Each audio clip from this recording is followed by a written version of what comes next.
기쁜 소식 알려드리겠습니다. 궁금하시죠? 안 궁금하세요?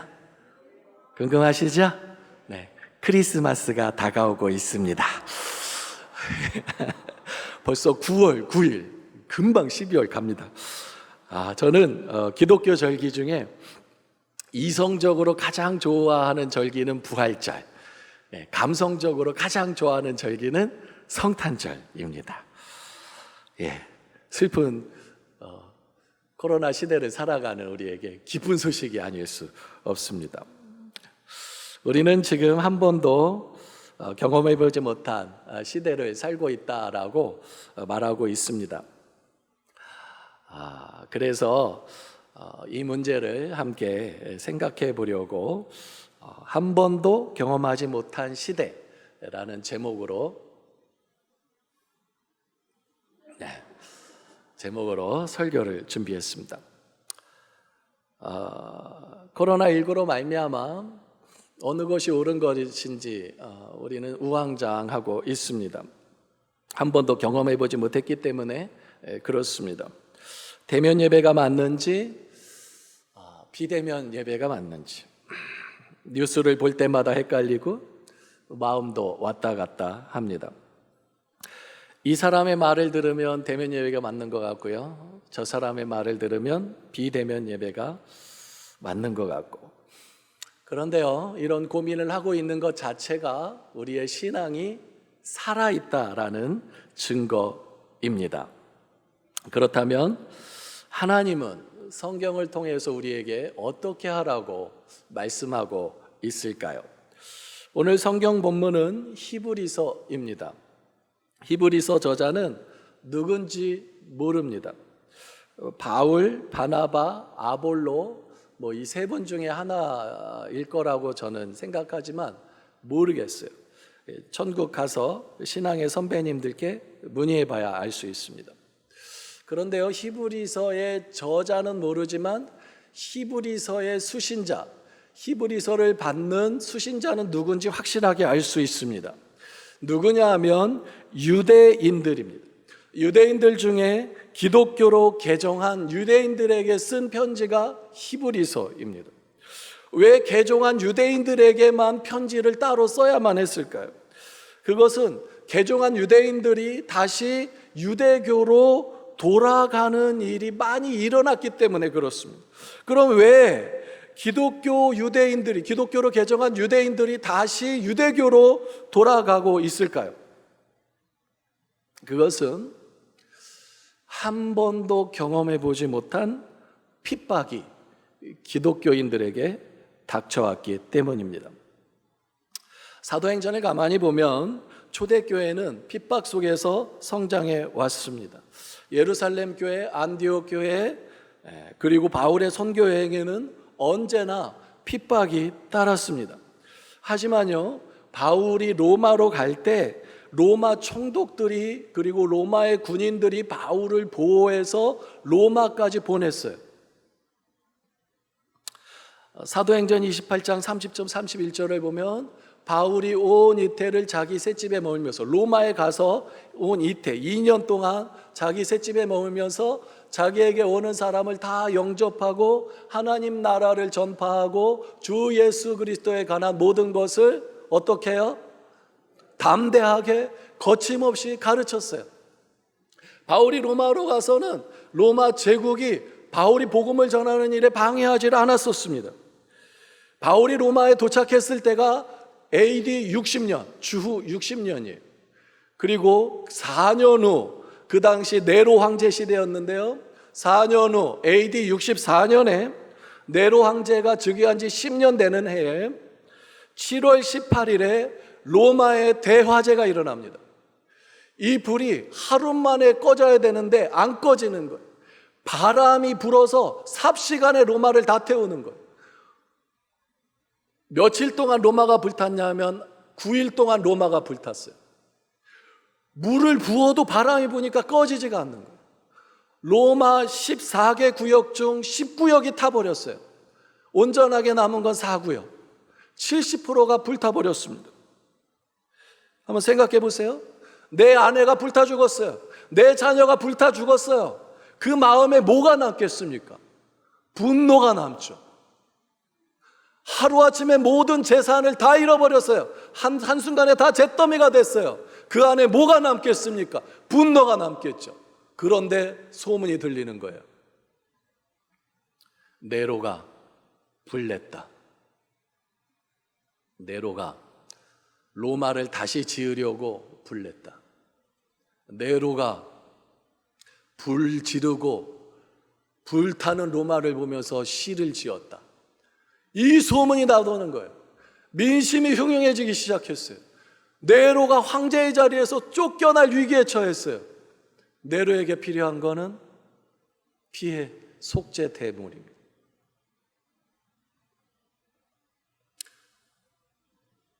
그 대상이 누구였냐? 그리스도인들이었어요. 그리스도인들이 살던 지역이 불타지 않은 네 지역 중에 하나였어요. 그리스도인들이 많이 살던 지역이 불타지 않은 네 구역 중에 한 구역이었어요. 네로가 말했어요. 조사해 보니까 그리스도인들이 불질렀다. 그리스도인들 다 잡아와라.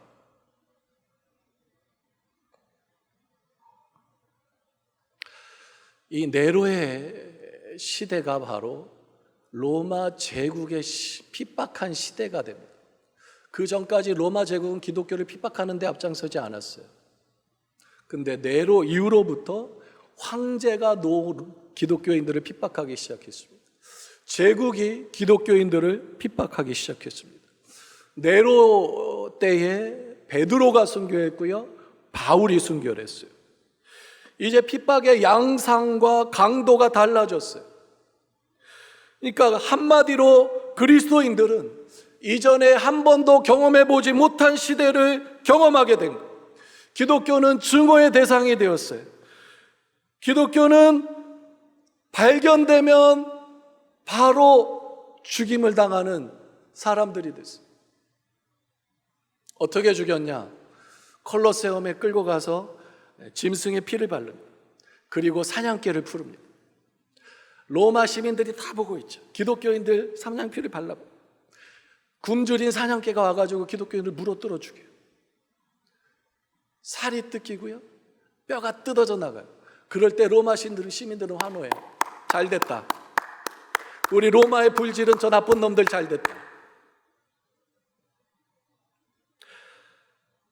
그리고요, 기독교인들은 어떻게 했냐면 가로등으로 썼어요. 기독교인을 나무에다 묶습니다. 나무에다 묶고 초를 발라요. 여기서 초는 식초가 아니라 양초의 초입니다. 초를 발라요. 불을 질러요. 깜깜한 밤에 가로등으로 불쏘시개로 사용한 게 기독교인들이었어요. 기독교는 제국의 적이 되었습니다. 바로 그때 로마에서 인정받는 정식 종교 중에 하나가 유대교였습니다.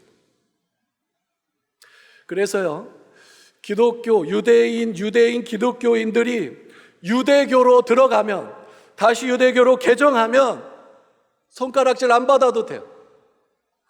생명을, 가정을, 재산을 지킬 수 있게 돼요. 그러니 유대 기독교인들이 다시 유대교로 돌아가고 싶은 유혹이 엄청 많았겠죠. 이미 유대교로 돌아간 사람들도 많고 돌아갈까 말까 생각하는 사람도 많았을 거예요. 여러분이라면 어떻게 하시겠어요? 저 같으면 엄청 고민했을 거예요. 바로 그 고민하고 있는 유대인 기독교인들에게 쓴 편지가 히브리서입니다. 그래서 히브리서의 주요 내용은 예수 그리스도예요. 1장에서 예수는 천사보다 위대하다.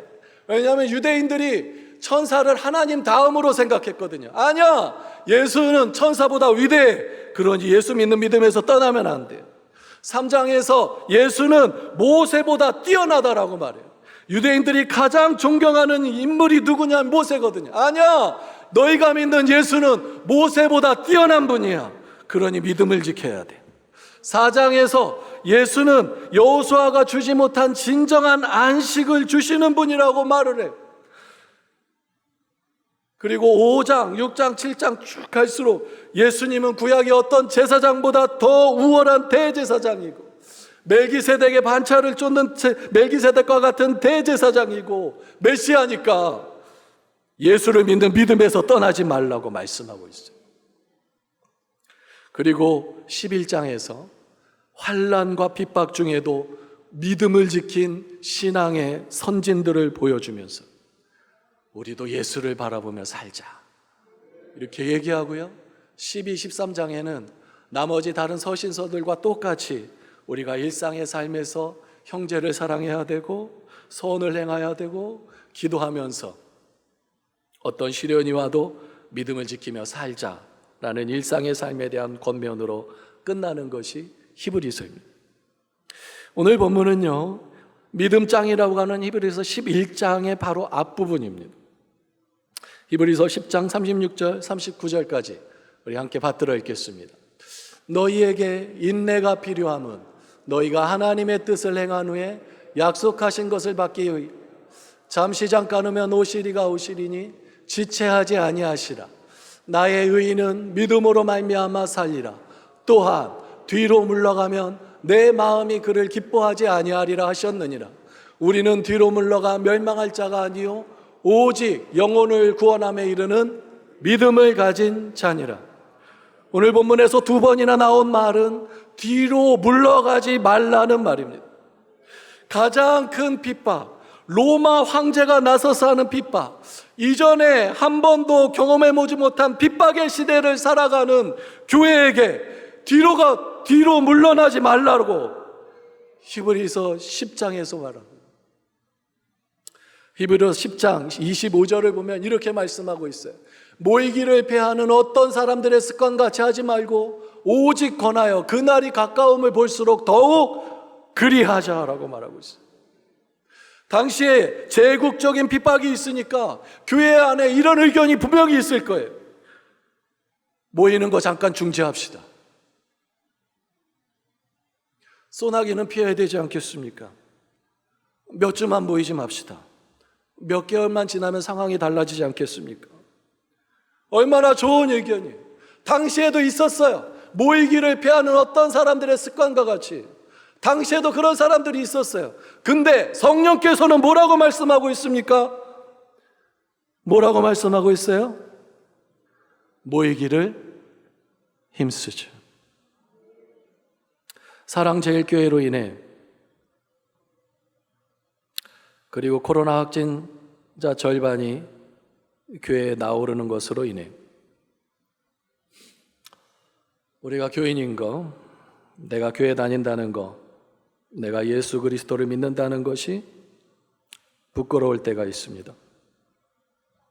우리 사회가 교회에 대해, 목사에 대해 분노하고 있습니다. 교회는 주변 사람들에게 골칫거리가 되었습니다. 제가 이빨이 좀 아파서 치과를 다녔습니다. 하루는 병원에 갔는데 소란스러운 거예요. 나이 많이 드신 어르신이 큰 소리로 막 행패를 부리시는 거예요. 사연을 들어보니까 어느 교회 장로를 하셨대요. 그리고 그 치과에서 2년 전에 틀니를 했대요. 그동안 아무 말 없다가 2년 지나서 지금 와서 이 틀니 했을 때부터 계속 아팠다고. 틀니값 내놓으라고. 제가 인터넷 뒤져봤어요. 틀니 사용 기간이 얼마나, 3년에서 5년이더라고요. 한 3년쯤 다 돼가니까 틀니값 내놓으라는 거예요. 근데 이것이 처음이 아니라요. 이전에 2군데 다녀왔대. 그 소문을 듣고 그 치과에서 안 해주려고 그랬대요. 근데 지인이 제발 좀 해주라 그래서 해드렸는데 이런 사단이 난 거예요. 치료받을 때 그분이 그랬다는 거예요. 우리 아들이 목사라고. 이런 모습 보면 교회 떠나고 싶지 않을까요? 그런데요, 교회 떠나보셨어요? 어떠셨나요? 행복하셨나요? 네로 황제의 핍박에 변절한 기독교인들, 그리스도인들 있었을까요? 없었을까요? 있었죠. 당연하죠. 지금도 있는데요. 그 시대는 없었을까요? 지도자 중에 변절한 사람 있을까요? 없을까요? 있었죠. 지금도 있는데 얼마나 영혼의 상처를 입었을까요? 나도 저 사람처럼 하고 싶은 유혹이 왜 없을까요?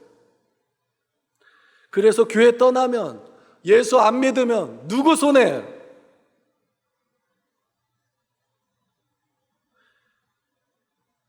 교회 없는 삶은 상상할 수 없습니다. 저도 믿음 지킨다고 100% 장담 못해요. 하지만 지금 이 순간만큼은 믿음 지키고 싶어요. 교회를 지키고 싶어요. 이찬수 목사님 설교를 들었는데요. 난 우리 교회 초등부 교육자가 목사님 찾아와서 엉엉 울더래요. 왜 그랬냐 했더니 요즘 교회가 창피하고 예수 믿는 것이 창피해서 교회 단위 떠나겠다는 초등부 아이들이 나온다는 점.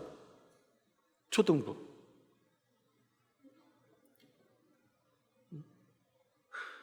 그 마음 아파서 막 엉엉 울더라는 거예요. 이럴 때 어떻게 해야 되나요?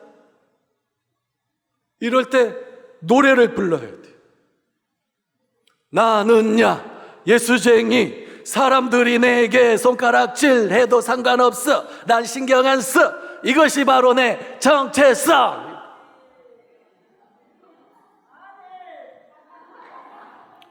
Raise your right hand. Now raise your right hand. Okay? Raise your hand. Right hand. Okay? 나는야 예수쟁이, 사람들이 내게 손가락질 해도 나는 신경 안 써, 나는 상관없어, 이것이 바로 내. 나는야 예수쟁이, 사람들이 내게 손가락질 해도 상관없어, 나는 신경 안 써, 이것이 바로 내.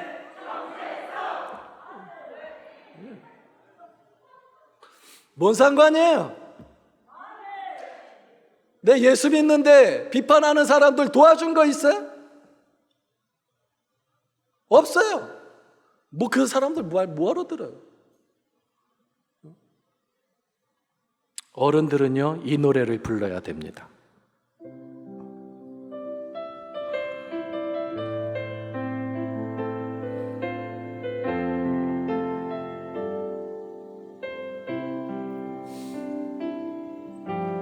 주님 다시 오실 때까지 나는 이 길을 가리라. 좋은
지난주 수요일 저녁 예배 초등부 교사이시면서요 학부모님이 아이 셋을 데리고 이제 집을 나와서 교회를 나오는 거예요. 수요일에 참석하기 위해 초저녁에 아이들 셋을 데리고 나오니까요 아파트 주민을 만났대요. 그분이 웃으면서 이렇게 물었대요. 어디가? 학원 가니? 그랬다는 거예요. 부모님은 가만히 있는데 그 아이 중에 하나가 아니요, 교회 가요. 그러자 인상이 바뀌면서 지금은 교회 가면 안 돼. 위험해. 라고 말했다는 거예요. 그 상황에 부모님 또 가만히 있는데 초등부 아이가요. 아니요, 이럴 때일수록 교회 가서 예배하고 기도해야 돼요. 대답했다는 거예요. 초등부.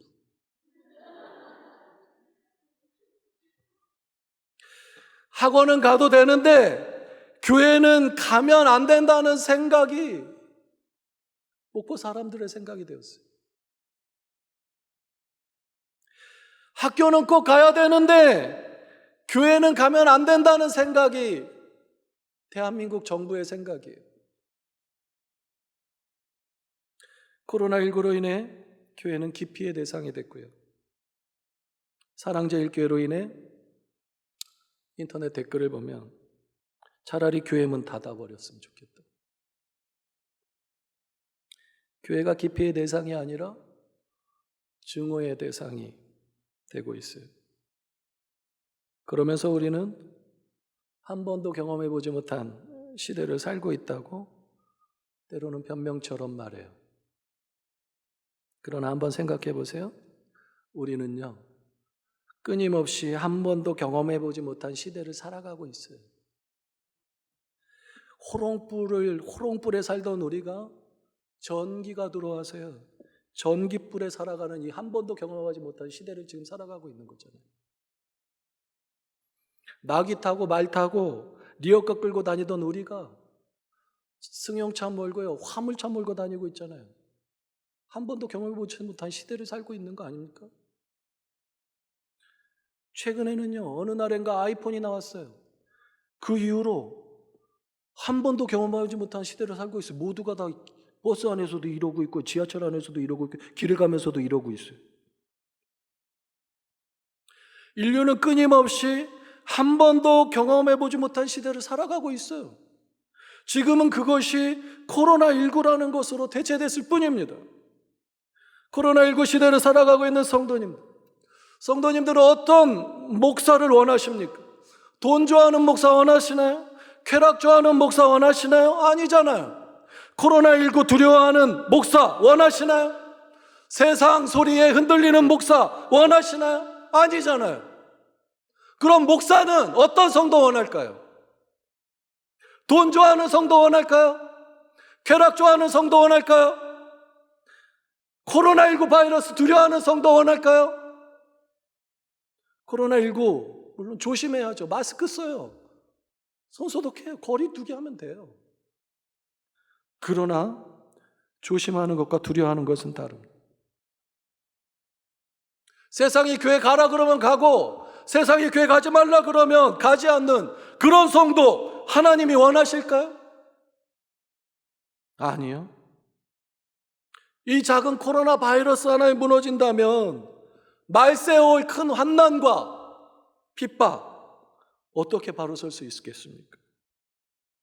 코로나요, 언제 끝날까요? 저도 몰라요. 그건 중요한 거 아니에요. 중요한 것은 코로나가 끝나든 코로나가 끝나지 않든 내 믿음 지키는 일입니다. 우울하고 슬픈 상황에 주저앉아 있지 않고 주먹 쥐고 일어나서 하나님 예배하고 하나님 믿는 사람으로 당당하게 살아가는 게 중요한 겁니다. 모이는 데 힘쓰는 우리가 됩시다. 성경이 말하는 본질적인 교회는 모이는 교회입니다. 제국이 핍박하니까 초대교회는 무덤에다 교회를 만들었어요. 지하 땅굴을 파서 교회를 만들었어요. 산으로 올라가서 교회를 만들었어요. 모이기를 배하지 않았습니다. 물론 예배당에 나오기 힘드신 분들이 있어요. 노약자, 어린 아이들 나오면 안 돼요. 조심하셔야 돼요. 군인, 의료계 혹은 교육계 종사하시는 다양한 종사하시는 분들은 나올 수 없는 비대면 예배로 드릴 수밖에 없는 상황인 거 이해해요. 그러면 비대면 예배, 영과 진리로 마음을 다해 예배해야 합니다. 진짜 예배당에 나와서 예배하는 자세로, 예배당에 나와서 말씀 듣는 자세로, 예배당에 나와서 찬양하는 그 목소리만큼 오히려 그보다 더 크게 찬양을.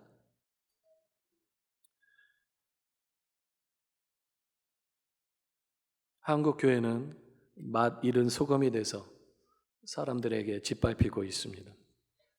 어떻게 하면 우리의 맛을 다시 찾을 수 있을까요? 그것은 바로 착한 일을 행하는 겁니다.